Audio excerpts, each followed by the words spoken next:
রাহমাতুল্লাহি ওয়া বারাকাতুহু। সম্মানিত আমার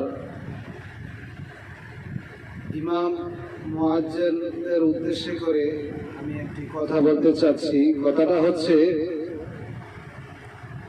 বাংলাদেশের মধ্যে অনেক মসজিদ আছে, অনেক ইমাম আছে, সবাই কিন্তু ইমামতি করে, ঠিক আছে, ভালো কথা, কিন্তু ইমামদের ব্যাপারে আমাদের কোনো কথা নাই, অভিযোগ নাই। শুধু একটাই অভিযোগ, ফরজ সালাতের পরে সালাম ফিরিয়ে সঙ্গে সঙ্গে আপনারা যে দুহাত তুলে মুনাজাত করেন, ভালো কথা, মুনাজাত করেন, বেদাআত করতেছেন, সেটার জবাব আপনি জবাবদেহি করতে হবে, করবেন।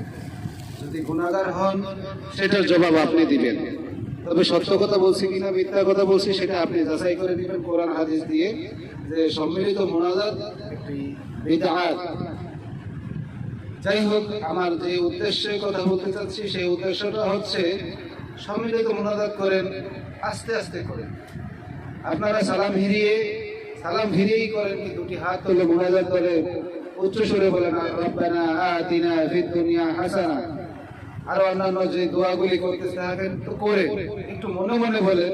কেননা আপনাদের সালাম ফেরানোর সাথে সাথে কিন্তু যারা প্রথম অংশে না দাঁড়াইতে পারছে, জামাতে অংশগ্রহণ করতে না পারছে, তারা হয়তো 1 রাকাত বা 2 রাকাত ফেল করছে, তারা কিন্তু সালাম ফেরানোর সাথে সাথে দাঁড়িয়ে যায় তৃতীয় রাকাত আদায় করার জন্য।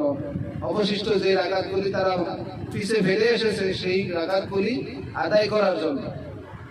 এখন আমার অভিযোগ হচ্ছে, তারা যে একাকিত্বভাবে নামাজটা আদায় করতেছে, সেই নামাজের সময় কিন্তু আপনারা যখন উচ্চ সুরে মাইকের আওয়াজে আপনারা যখন মুনাজাত করেন, তখন কিন্তু মুনাজাতের মধ্যে অনেক কথা বলেন, আপনারা অনেক আল্লাহর কাছে প্রার্থনা করেন ভালো।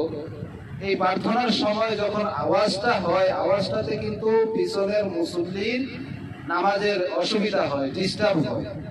সেই জন্য আপনাদের কাছে বিনীত অনুরোধ করতেছি, আপনারা দয়া করে মনে মনে মুনাজাত করবেন।